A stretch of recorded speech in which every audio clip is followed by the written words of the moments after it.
구원을 베푸신 주님을 알고 받아들이는 우리는 그 믿음을 함께 묵상했었습니다.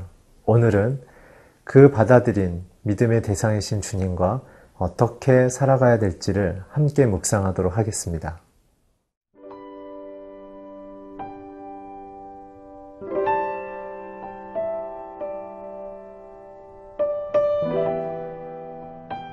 히브리서 8장 1절에서 13절 말씀입니다. 지금 우리가 하는 말의 요점은 이러한 대제사장이 우리에게 있다는 것이라. 그는 하늘에서 지극히 크신 이의 보좌 우편에 앉으셨으니 성소와 참 장막에서 섬기는 이시라. 이 장막은 주께서 세우신 것이요 사람이 세운 것이 아니니라. 대제사장마다 예물과 제사드림을 위하여 세운 자니 그러므로 그도 무엇인가 드릴 것이 있어야 할지니라. 예수께서 만일 땅에 계셨더라면 제사장이 되지 아니하셨을 것이니 이는 율법을 따라 예물을 드리는 제사장이 있음이라. 그들이 섬기는 것은 하늘에 있는 것의 모형과 그림자라.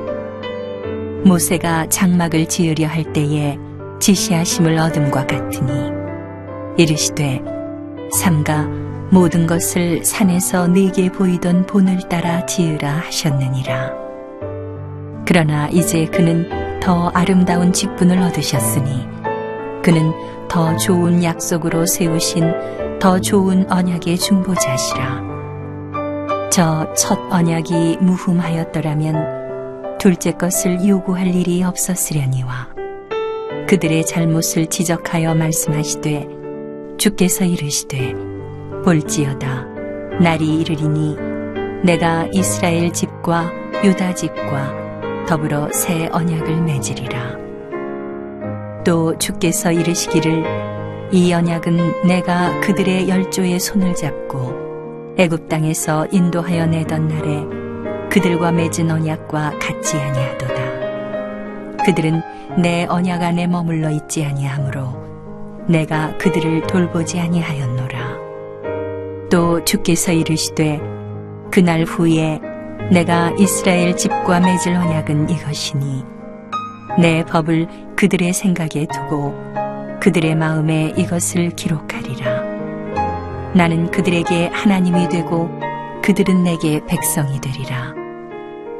또 각각 자기 나라 사람과 각각 자기 형제를 가르쳐 이르기를 주를 알라 하지 아니할 것은 그들이 작은 자로부터 큰 자까지 다 나를 알미라.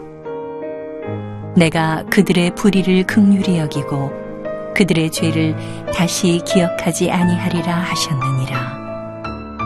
새 언약이라 말씀하셨음에 첫 것은 낡아지게 하신 것이니 낡아지고 쇠하는 것은 없어져 가는 것이니라. 우리를 구원하신 예수님을 알고 믿는 것에 대해서 우리가 함께 묵상했었는데요. 오늘은 우리 인생에 들어와 주신 그 하나님과 어떻게 살아야 하는지 또 그분은 누구이신지 우리 함께 본문을 통하여 묵상하겠습니다. 1절을 같이 읽겠습니다. 지금 우리가 하는 말의 요점은 이러한 대제사장이 우리에게 있다는 것이라. 그는 하늘에서 지극히 크신 이의 보좌 우편에 앉으셨으니. 예수님은 누구이십니까? 작은 인생에 들어오신 예수님은 크신 하나님의 보좌 우편에 앉아 계십니다. 그 크신 하나님이 우리의 작은 인생으로 들어와 주셨습니다. 그 크신 하나님을 우리가 모시고 산다는 것이죠. 그분은 부활하신 이후에 사망 권세를 이기시고 영광의 통치자로 모든 만물을 다스리고 계십니다.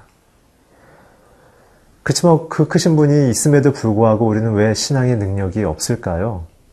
그것은 바로 우리가 예수님을 그렇게 믿고 있지 않기 때문에 그렇습니다. 예수님은 능력이 있지만 우리가 예수님을 의지하지 않기 때문에 그런 것이죠. 예수님은 우리를 용서했음에도 불구하고 내가 다른 사람을 용서하지 않고 있기 때문에 그렇습니다. 예수님은 나를 사랑하고 계시지만 나는 다른 사람을 사랑하지 않고 있기 때문에 그렇습니다. 오늘 주님의 말씀의 도를 쫓을 때 그 크신 하나님은 내 인생에서 일하시기 시작합니다. 또한 그 크신 하나님은 영광의 자리로 우리를 초대하십니다. 왜냐하면 하나님은 그의 아들에게 영광 그 자체로 함께하고 계시기 때문에 그렇습니다. 예수를 믿는 성도들은 그렇기 때문에 우리의 자존심에 우리의 인생을 살아가는 힘과 능력에 그 근거를 이 하나님의 영광에 두어야 합니다. 많은 사람들이 실패와 좌절과 죄책감과 열등의식을 느끼는 이유는 하나님의 능력과 영광에 기초하지 않고 자기의 실력에 기초하기 때문에 그렇습니다.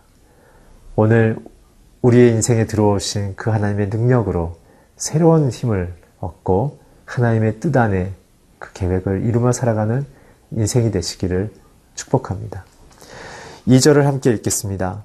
성소와 참 장막에서 섬기는 이시라. 이 장막은 주께서 세우신 것이요 사람이 세운 것이 아니니라. 참 재미있는 표현이 있는데요. 예수님께서 봉사하신다는 얘기입니다. 영어 성경을 보면 minister라는 단어를 쓰고 있는데요. 예수님의 특성상 어떻게 예수님이 죄인된 인간을 위해서 봉사할 수 있는가라는 것이죠. 이것이 바로 성도를 하나님께서 구원으로 이끄시는 돌봄과 견인이라는 뜻입니다. 주님은 우리를 위하여 열심히 일하고 계십니다. 우리의 인생의 약점과 실패와 불신앙을 죄의 길과 죽음의 길로 다시 빼앗기지 않게 하기 위해서 열심히 우리의 인생을 돌보고 이끌고 계시는 것이죠. 그래서 예수님은 낮은 구 위에서 태어나셨고 나사렛이라는 가장 천한 동네에서 사셨고 그리고 인간에게서 가장 참혹한 십자가에서 돌아가셨던 것입니다. 그래서 주님은 우리의 인생에 눈물과 아픔과 고통을 다 이해하셨고 겪으셨다는 뜻입니다. 그것이 바로 섬긴다라는 뜻입니다. 오늘 주님의 공동체, 가정, 개인의 관계 속에 우리는 예수님이 우리를 위하여 희생하고 사랑을 베푸셨던 것처럼 우리도 겸손히 낮아져야 합니다. 내가 갖고 있는 조건과 내가 갖고 있는 힘을 의지해서는 안 되고요. 하나님이 우리에게 베풀어 주신 이 사랑 안에 우리도 겸손히 서로를 위하여 섬겨야 하는 것이죠. 3절을 잠깐 같이 읽겠습니다. 대제사장마다 제물과 제사드림을 위하여 세운 자니 그러므로 그도 무엇인가 드릴 것이 있어야 할지니라. 예수님은 자기의 몸을 희생 제물로 바치셨습니다. 큰 선물을 우리가 받았죠. 그렇기 때문에 우리는 생명을 얻은 것이죠. 오늘 우리도 예수님을 우리를 살린 것처럼 또 다른 죽어가는 영혼을 위하여 우리도 우리의 인생을 하나님 앞에 사람을 살릴 수 있는 그러한 선물로 쓰임받기를 원하지 않으십니까? 6절을 마지막으로 한 번 더 읽겠습니다. 그러나 이제 그는 더 아름다운 직분을 얻으셨으니 그는 더 좋은 약속으로 세우신 더 좋은 언약의 중보자이시다. 예수님은 이제 중보자이시고 우리를 구원으로 이끄시는 새 언약의 주인공이십니다. 하나님의 약속을 우리에게 이루시겠다는 뜻입니다. 언약, 그것은 계약인데 우리의 행위를 기초로 하지 않고 하나님이 이루고자 하는 약속을 기초로 하는 것입니다. 그 언약은 내가 이루는 것이 아니라 하나님이 내 인생에 100% 행하시는 약속인 것이죠. 오늘 주님의 약속을 붙들 때 우리의 인생에 하나님의 능력과 소망이 임하는 줄 믿습니다. 오늘 우리의 인생에 이렇게 들어오신 예수님을 만나며 교제하며 살아가시기를 주의 이름으로 축원합니다.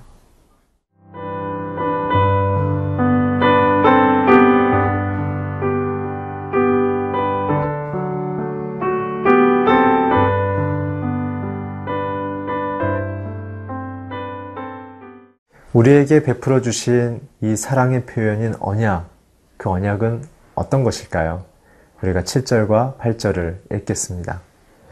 저 첫 언약이 무음하였더라면 둘째 것을 요구할 일이 없었으려니와 그들의 잘못을 지적하여 말씀하시되 주께서 이르시되 볼지어다 날이 이르니 내가 이스라엘 집과 유다 집과 더불어 새 언약을 맺으리라.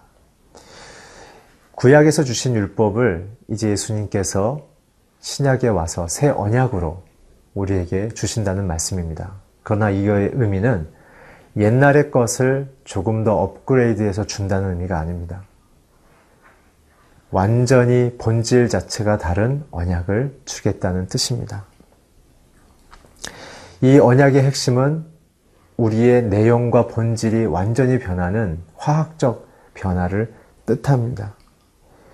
이제는 우리의 형식과 예수를 믿는 그 율법적인 우리의 행위가 아니라 오직 예수 그리스도의 보혈의 피를 의지하는 죄인에서 의인으로서의 완전한 화학적 변화를 의미합니다. 이것은 이전의 율법과는 달리 내 행위로서 불가능합니다. 그래서 오직 예수님의 보혈로만 가능하다는 뜻이죠. 주 앞에 우리의 죄를 고백할 때만 우리는 정결함을 선언받고 하나님의 자녀가 되는 신분을 얻게 되는 것입니다. 두 번째 특징은 9절에 있습니다. 함께 읽겠습니다. 또 주께서 이르시기를 이 언약은 내가 그들의 열조의 손을 잡고 애굽 땅에서 인도하여 내던 날에 그들과 맺은 언약과 같이 아니하도다. 그들은 내 언약 안에 머물러 있지 아니하므로 내가 그들을 돌보지 아니하였노라. 이 말씀은 출애굽기 19장 4절에서 6절에 있는 말씀입니다. 나는 너를 소유하였고 너는 왕같은 제사장이고 거룩한 나라가 될 것이다.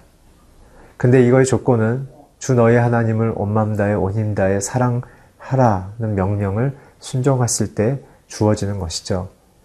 옛 언약들은 하나님의 말씀을 우리가 순종했을 때만 성취되어지는 것입니다. 그러나 오늘 주어진 새 언약은 우리가 하나님을 먼저 사랑한 것이 아니라 주께서 먼저 사랑하셨다는 말씀처럼 우리를 향하여 일방적인 하나님의 아들 예수의 사랑의 고백이자 사랑의 선언인 것입니다. 하나님의 사랑은 인간의 배신보다 큽니다. 하나님의 사랑은 인간이 갖고 있는 그 어떤 것보다 죄를 덮을 수 있을 만한 죽음보다 강한 것입니다. 오늘 절망할 수밖에 없고 자기의 욕정을 따라 살 수밖에 없는 우리의 불안정한 인생 속에 이제 하나님이 붙드시는 완전한 인생을 향한 초대가 약속되어졌다는 뜻이죠. 그래서 마음의 평안을 주신다는 것입니다. 세 번째는 10절인데요. 함께 10절 읽겠습니다. 또 주께서 이르시되 그날 후에 내가 이스라엘 집과 맺을 언약은 이것이니 내 법을 그들의 생각에 두고 그들의 마음에 이것을 기록하리라. 나는 그들에게 하나님이 되고 그들은 내게 백성이 되리라. 이 언약은 이제 돌판이 새겨지는 것이 아니라 우리의 영혼 속에 하나님과 하나 되어지는 것을 의미합니다. 하나님이 우리의 인생을 향하여 이제 새롭게 들어와서 신령과 진정으로 예배드리는 자를 찾으시는 아버지의 마음을 우리에게 부어주시는 것이죠. 그래서 참된 신앙이란 하나님이 원하시는 것을 우리의 내면으로부터 따라 사는 것이 진정한 신앙이 되겠습니다. 오늘 이 언약은 우리의 인생 가운데 성취되며 완성되기를 하나님 꿈꾸십니다. 12절 함께 보면 내가 그들의 불의를 긍휼히 여기고 그들의 죄를 다시 기억하지 아니하리라 하셨느니라. 우리의 새 언약의 근거와 기초는 우리가 용서받는다는 데 있습니다. 우리가 죄를 용서하면 그분은 우리의 죄를 기억지 아니하실 것이고 동이서에서 먼 것처럼 우리의 죄를 멀리 던지우실 것이고 저 깊은 바다에 죄를 가라앉혀서 다시는 찾을 수 없게 하신다고 하셨죠. 또 주홍 같을지라도 흰 눈보다 더 희게 하신다고 하셨습니다. 그래서 이 새 언약은 하나님의 전적인 은혜입니다. 진리를 통과한 의의 왕을 만난 이후에 평강의 왕을 만나는 약속입니다. 사랑하는 여러분, 저와 여러분의 인생 속에 이 언약 안에 날마다 승리하는 인생을 사시기를 주의 이름으로 축원합니다. 기도하겠습니다. 하나님, 우리가 받을 수 없고 이룰 수 없는 구원, 그 사랑, 주께서 자기의 몸을 단번에 제물로 버리심을 통해 우리에게 주신 새 언약 가운데 이루어짐을 감사드립니다. 예수 그리스도의 이름으로 기도했습니다. 아멘.